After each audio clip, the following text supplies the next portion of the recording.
The envelope felt heavy in my hands despite containing just a single sheet of paper. My father's stern expression told me everything I needed to know before I even opened it. This wasn't going to be a Merry Christmas Eve. I'm Noelle.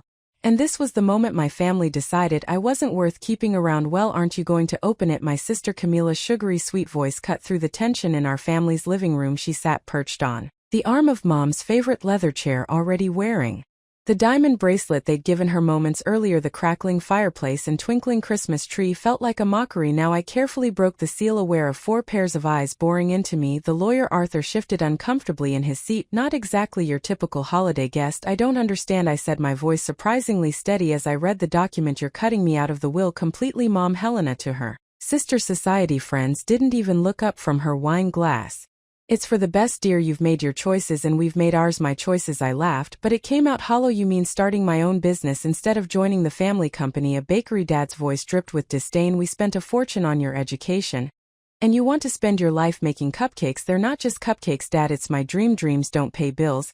He cut me off. Camilla understands responsibility. She's already showing real promise at the firm. My sister's smirk grew wider. Don't be dramatic, Noelle. You knew this was coming. I mean, what did you expect? I folded the paper carefully, my hands trembling slightly. The Christmas tree lights reflected off the glossy paper, creating dancing patterns that reminded me of the sparklers we used to wave around as kids back when family meant something different. Actually, I stood up, smoothing my dress. I expected better from my parents. Silly meow. Noelle, Arthur intervened. Perhaps we could discuss this after the holidays. There's nothing to discuss. Mom's voice was ice. The decision is final. I walked to the coat rack, pulling on my winter jacket. The wool felt scratchy against my neck, or maybe that was just the lump forming in my throat. Where are you going? Dad demanded. We haven't even had dinner yet. I've lost my appetite. I reached for my purse, pausing at the doorway. You know what's funny? You all think you're punishing me, but really, I smiled, thinking about the secret I'd been keeping. You might be punishing yourselves more then you realize. What's that supposed to mean? Camilla stood up, her perfectly manicured brows furrowing. Merry Christmas, I said, ignoring her question, and good luck. Something tells me you're going to need it. The heavy oak door closed behind me with a satisfying thud. Outside, snow was falling softly, muffling the sound of Christmas carols drifting from neighboring houses. I pulled out my phone and dialed a familiar number. Ivy. Yeah, it's done. They did exactly what we expected. I walked to my car, boots crunching in the fresh snow. No, I'm okay. Actually, I'm better than okay. Remember that thing we talked about? I think it's time. As I drove away from my childhood home, I couldn't help but smile. They thought they were writing me out of their story, but they had no idea I was about to become the author of their downfall. My phone buzzed with a text from Camilla. Hope you're happy with yourself. You've ruined Christmas. I typed back quickly. On the contrary, sis, this is the best Christmas gift I could have gotten. Freedom. Turning onto the main road, I headed toward downtown where my real future waited. The family might have their precious will, but I had something better, a plan, and thanks to their own oversight, I had the means to execute it perfectly. The vacation house they'd carelessly left in my name years ago would fund my dreams and their nightmare. They just didn't know it yet. Some legacies aren't inherited, I whispered to myself, watching the family mansion shrink in my rearview mirror. There, built from scratch, just like the perfect cake. The snow kept falling, covering my tire tracks, erasing any trace of my presence from their perfectly manicured driveway. By this time next year, everything would be different, and I couldn't wait to serve them their just desserts. 3 months earlier, I stood in front of the lakeside vacation house, key in hand, while Ivy whistled low beside me. And they seriously forgot this was in your name? She ran her hand along the pristine siding. A whole-ass vacation house. Dad put it in my name 5 years ago for tax purposes. I unlocked the door, breathing in the musty air. They haven't used it in 3 years, probably don't even remember it exists. The interior was exactly as I remembered, all pine furniture and nautical decorations frozen in time, like a perfectly preserved museum of family memories. I no longer want it. How much do you think it's worth? Ivy asked, peeking through the lakefront windows. I pulled out my phone, showing her the realtor's estimate. Her eyes widened. Holy Noelle, that's enough to open my bakery. And then some, I smiled, running my fingers along the dusty kitchen counter. The down payment, equipment, first year's rent, everything. Your parents are going to lose their minds when they find out. That's the best part. They won't find out until it's too late. I opened the fridge, grimacing at the ancient condiments inside. The property transfer was legal. They signed it over to me fair and square. Ivy flopped onto the couch, sending up a cloud of dust. Okay, walk me through this master plan of yours again. Simple. I sell the house, use the money to open the Dreamweaver Bakery, and still think that name's a bit much. Shut up, it's perfect. I threw a dusty throw pillow at her. Anyway, I open the bakery, establish myself, and wait for what? For karma to do its thing. I sat beside her. See, what my family doesn't know is that their precious company is in trouble, big trouble. How do you know that? Remember my friend Miles? He works in commercial banking, let's just say Their last loan application wasn't exactly approved. The next few weeks were a blur of real estate agents' paperwork and secret meetings. The house sold faster than expected. Turns out lakefront property is quite desirable, even in need of updating. You're really doing this, Miles said over coffee one morning, reviewing my business plan. I've got to admit, when you first mentioned it, I thought you were just venting. People always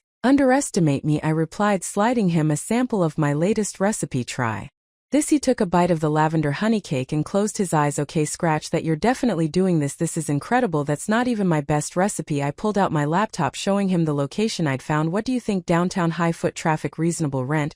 He nodded approvingly. You've done your homework, but are you sure you want to burn this bridge with your family? They burned it first. I closed the laptop firmly. Besides, this isn't about revenge. It's about finally doing something for myself. But even as I said it, I couldn't ignore the satisfaction I felt knowing what was coming. The day I signed the lease, Ivy brought champagne to the empty storefront. We sat on the floor drinking from paper cups to the dream weaver. She toasted, may your revenge be as sweet as your pastries. It's not revenge, I protested weakly. Honey, you're literally using their forgotten vacation house to fund your independence while they're about to face financial ruin. That's some premium revenge right there. I couldn't argue with that. The contractors started work the next day, transforming the space into my vision. Every decision felt like a step further from my family's shadow.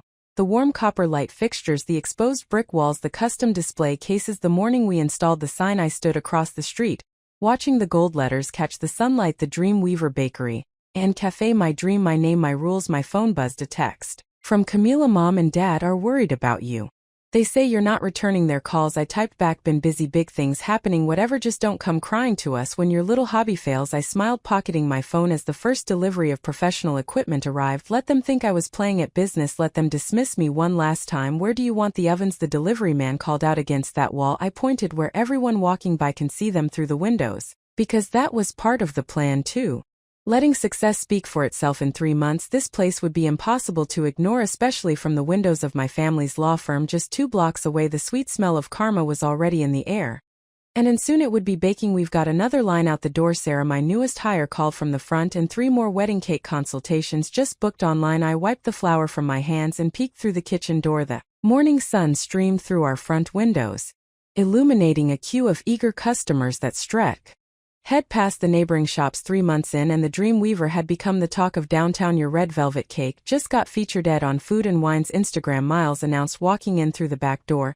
He'd taken to stopping by most mornings, usually with local business news and a hungry look in his eyes. Here, I handed him a fresh cranberry orange scone, payment for being my unofficial business advisor. Speaking of business, he lowered his voice, glancing around. Word on the street is, your family's firm isn't doing so hot. They've had to let go of 3 junior partners already. I concentrated on piping delicate roses onto a wedding cake sample. Is that so? You know, most people would feel bad about their family struggling. Most people's families wouldn't disown them over following their dreams. I set down the piping bag. Besides, I warned them. Sort of. The bell above the door chimed, and I heard Ivy's familiar laugh. Oh my God, you have to see this, she called out, waving her phone. The local paper just published their best of downtown list. Guess who's #1 in the food category? Before I could answer, my phone buzzed. Camila's name flashed on the screen. Well, I muttered, answering to what do I owe the pleasure? Is it true? She didn't bother with hello. You're the one who bought that building on 3rd Street. I smiled, remembering the offer I'd made last week. The success of the Dream Weaver had left me with enough capital to start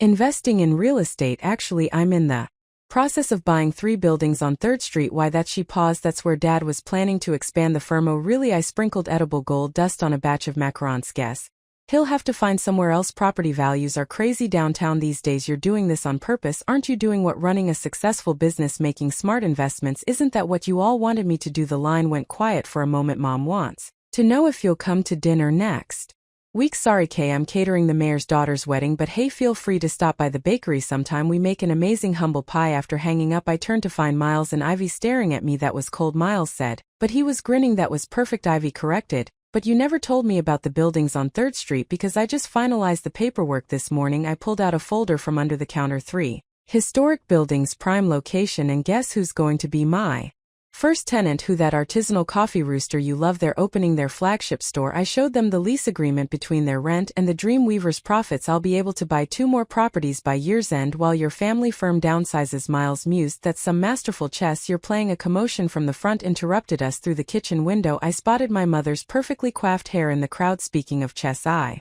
muttered, showtime. I stepped into The front watching as she took in the bustling cafe, the elegant decor, the happy customers. Her expression shifted from disdain to surprise to something that looked almost like regret. Noelle, she said stiffly, this is unexpected. Hi mom, what can I get you? Our signature dream cake is featured in Food and Wine this month. She flinched at my casual tone. Your father and I need to discuss something with you, something important. I'm pretty busy here. I gestured to the full cafe. You know how it is running a successful business and all. Please, she said, and for the first time in years I heard a crack in her perfect facade. It's about the firm. We need your help. I let the words hang in the air, savoring them like the perfect bite of dessert. Behind her, Ivy was practically vibrating with anticipation. Well, I said finally, I do have a cancellation for my last appointment today. I could meet you at 5. I paused, then added with a sweet smile, at my office. Of course. Mom's eyes darted around the bakery. My bakery?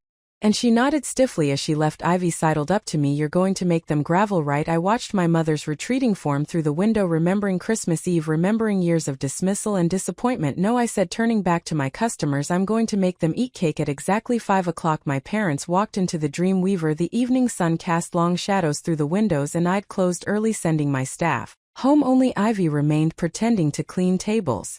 While yes, dropping shamelessly, would you like some tea? I offered, gesturing to the vintage tea set I'd arranged. It's Earl Grey. Your favorite? Mom, this isn't a social call, Dad snapped, but Mom put a hand on his arm. Tea would be lovely, she said, settling into one of the copper-back chairs. Her eyes kept darting around the bakery, taking in the fresh flowers, the gleaming display cases, the wall of press clippings. I poured 3 cups, adding a plate of lavender shortbread. So what brings you to my little hobby? Dad's jaw tightened. We need to discuss a business proposition. Business? I raised an eyebrow. I thought making cupcakes wasn't a real business. Things have changed, Mom said carefully. The firm is facing some temporary difficulties. Temporary? I took a sip of tea. That's not what I heard. I heard you've laid off staff, lost major clients, and your credit rating is in the toilet. How did you? Dad started, then his eyes narrowed. Miles, that little snake. Miles is a friend, unlike family. Friends actually look out for each other. Mom set down her cup with a clatter. We're here because we need a partner, someone with liquid assets and business acumen. I couldn't help but laugh. Business acumen? 3 months ago you said I was throwing my life away. We were wrong, Mom said quietly, and for a moment I almost believed her. What you've built here, it's impressive, very impressive, Dad added, though it clearly pained him. The mayor's daughter's wedding, the press coverage, the property investments. I interrupted. So this is about 3rd Street, among other things. He pulled out a folder. We're prepared to offer you a partnership in the firm, full voting rights, equal share with Camila. I took the folder but didn't open it. And what makes you think I'd want that? Because it's your legacy, Mom insisted. Your birthright? My legacy? I stood up, walking to the wall of press clippings. This is my legacy. Those buildings on 3rd Street, my legacy. This bakery that you said would fail, that's my legacy. The firm is struggling, Dad admitted, his voice rough, without an injection of capital you'll lose everything. I finished. Funny how karma works, isn't it? From her spot by the tables, Ivy didn't even pretend not to be listening anymore. What do you want? Mom asked, desperation creeping into her voice. Name your price. I turned back to them, leaning against the counter. You really don't get it, do you? This isn't about money, this is about respect, recognition, everything you never gave me. We're giving it now. Dad's fist hit the table, rattling the teacups. No, you're not. You're here because you're desperate, because your perfect daughter Camila can't save you, and your backup plan just bought the buildings you needed. Mom's face pale. The vacation house? That's how you funded all this? The vacation house you forgot was in my name. Yes, turns out I'm pretty good at managing assets. When people underestimate me, you plan this, Dad accused. All of it? No, you plan this. Every time you dismissed my dreams, every time you favored Camila, every time you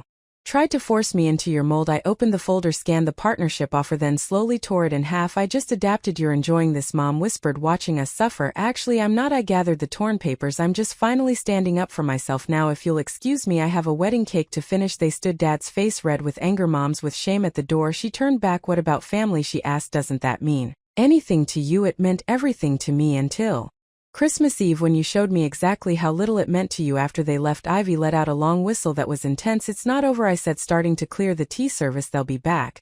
And nothing the firm can sink or swim on its own. I'm done playing their games. My phone buzzed, a text from Camila. How dare you turn them down? They were trying to make peace. I typed back, no, they were trying to save themselves. Big difference, by the way. How's that corner office working out? Ivy read the exchange over my shoulder. You know what this calls for? What? She grinned, pulling out 2 forks. Revenge cake. We spent the next hour eating leftover wedding cake samples and planning my next property acquisition. Sometimes the sweetest revenge isn't about destroying your enemies, it's about succeeding so spectacularly they have to watch from the sidelines. They're filing for bankruptcy, Miles announced, bursting into my office early Monday morning. Your family's firm? It's happening. I looked up from the stack of invoices I'd been reviewing.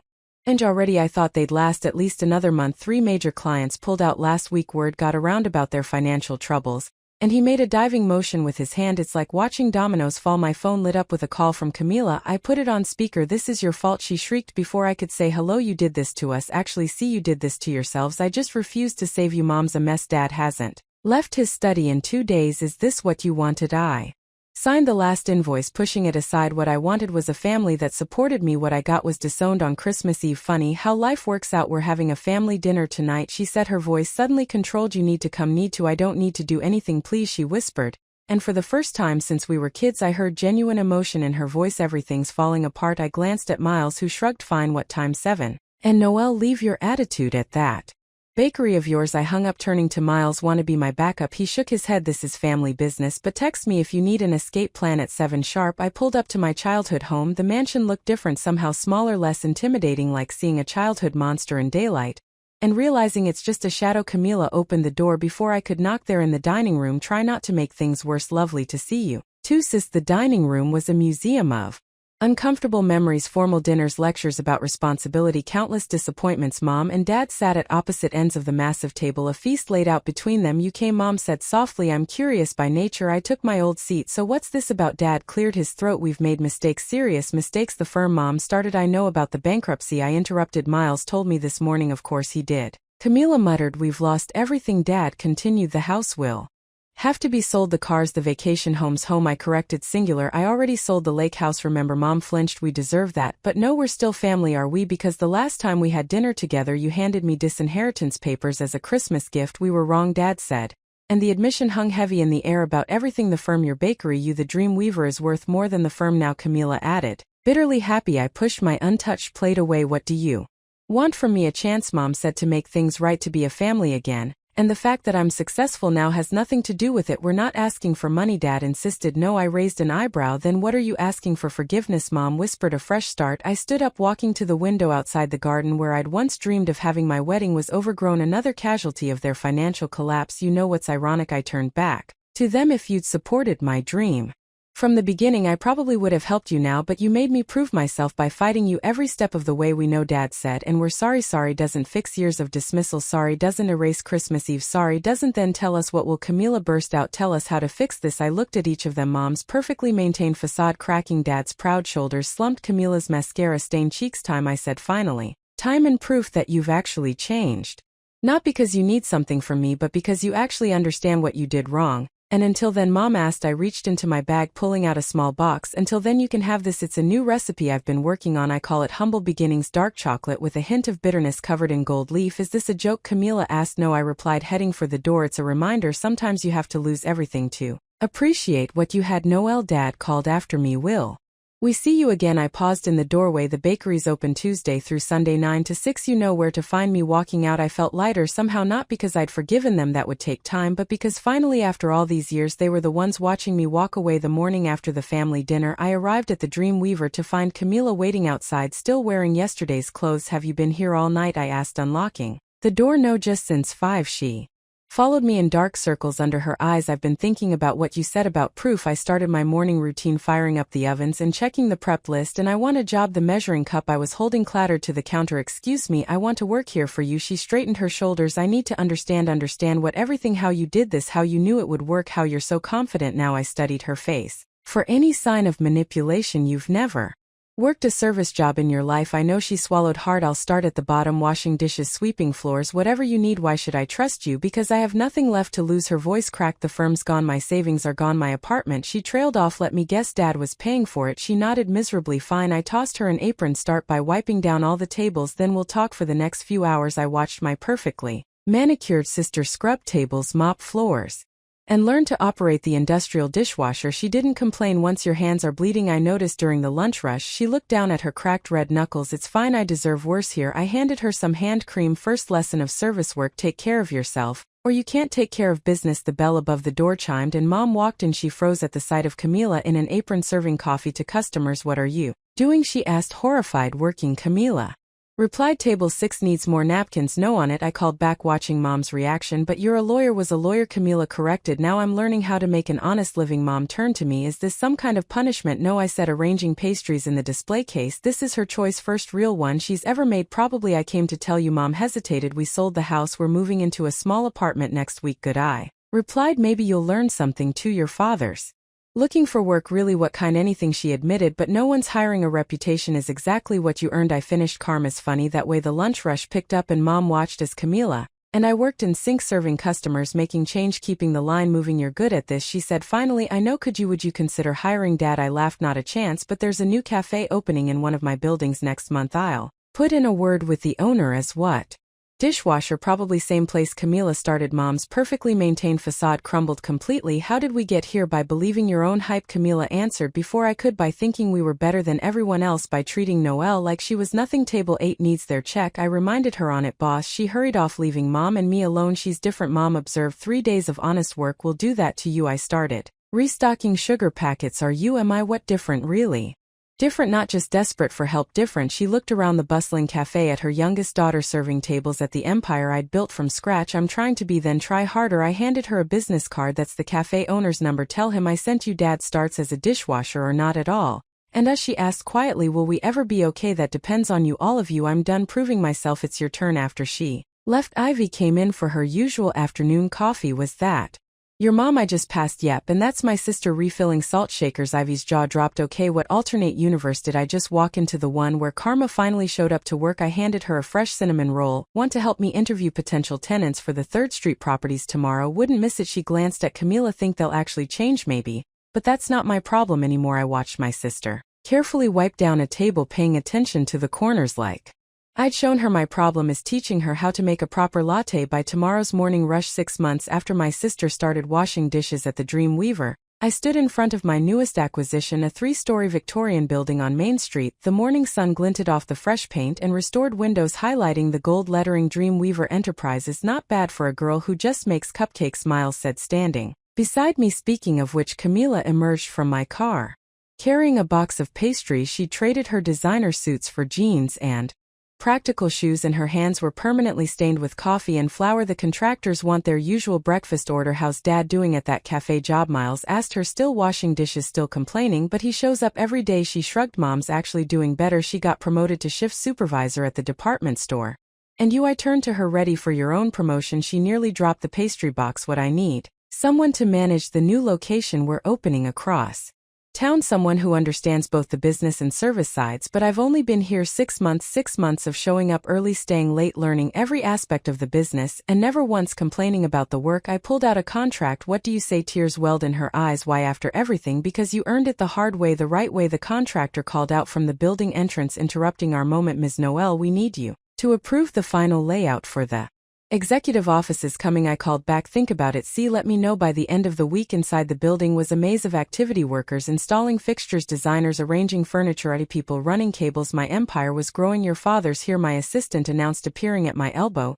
He's in the lobby. I found him standing awkwardly by the reception desk, wearing clothes I'd never seen before. Simple, practical work clothes, his hands rough from months of manual labor. Nice building, he said gruffly. Thanks. What brings you here? He cleared his throat. I got offered a management position at the cafe. Congratulations. I turned it down. I raised an eyebrow. Why? Because I haven't earned it yet. He met my eyes. You taught me that the hard way. Did I? 6 months ago I thought I was above washing dishes. Now I know every job matters, every person matters. He pulled out an envelope. I wanted you to have this. Inside was a check, small but clearly his entire savings. What's this? For the vacation house. I know it was legally yours, but I want to make it right. I studied the check, then slowly tore it in half. Keep it. You'll need it more than me. Noelle, please let me fix something. You want to fix something? Keep working, keep learning, keep remembering what it feels like to start from nothing. I handed him the torn check. That's worth more than money. His eyes were wet when he looked up. I'm proud of you. I should have said that years ago. I know, but I needed to hear it when I was struggling, not after I succeeded. Camila burst in excitement on her face. The health department approved the new location. We can start hiring. Oh, hi Dad, your sister offered me a job. She told him, managing the new store.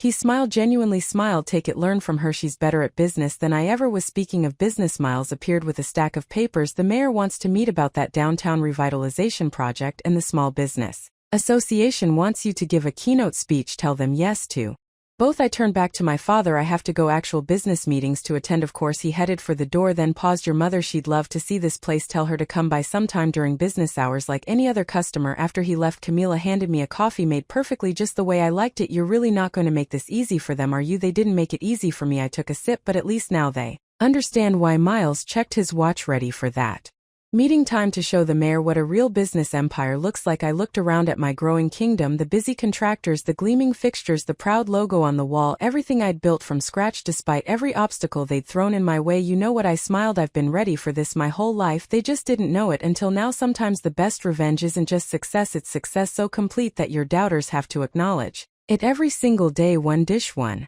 coffee, one hard lesson at a time. The local business awards ceremony buzzed with excitement as I adjusted my name tag. Noelle Fernandez, CEO, Dreamweaver Enterprises. Beside me, Camila fidgeted with her own regional director. Stop fussing, I whispered. You've earned your place here. Did you know Mom and Dad would be here? She asked, nodding toward the back of the room where our parents sat dressed in their new, more modest attire. They bought tickets like everyone else. I smoothed my dress. That's progress.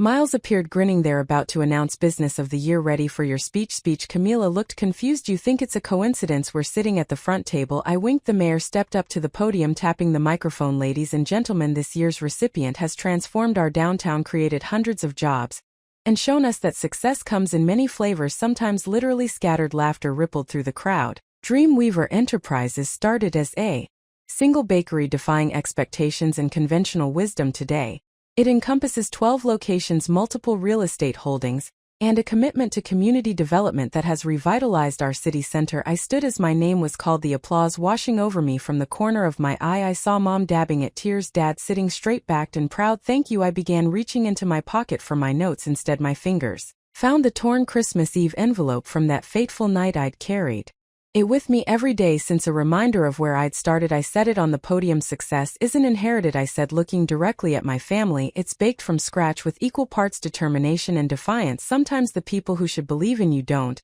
and that's okay. It just means you have to believe in yourself twice as hard. Ivy hooped from her table, making everyone laugh. But success without growth, personal growth, is just numbers on a spreadsheet. Real success is watching people change, including yourself. It's seeing your sister trade privilege for purpose. I smiled at Camila. It's watching your parents learn humility through honest work. It's building something bigger than revenge. Mom's hand found Dad's, squeezing tight. Dreamweaver started as my dream of independence. Now it's a dream of second chances for downtown, for our employees, for family, even for those who once tried to write you out of their story. I picked up the torn envelope. This was my disinheritance paper. I kept it to remind myself of rejection. Now I'm keeping it to remind myself of redemption, not just mine but everyone's capacity to change when they are willing to do the work. The applause was deafening as I left the stage. Camila hugged me, whispering, that wasn't just about business, was it? Nothing ever. As I replied after the ceremony, Mom and Dad approached our table. Dad spoke first, his voice rough. Your speech, we don't deserve it. It's not about deserving, I interrupted. It's about growing. You both did the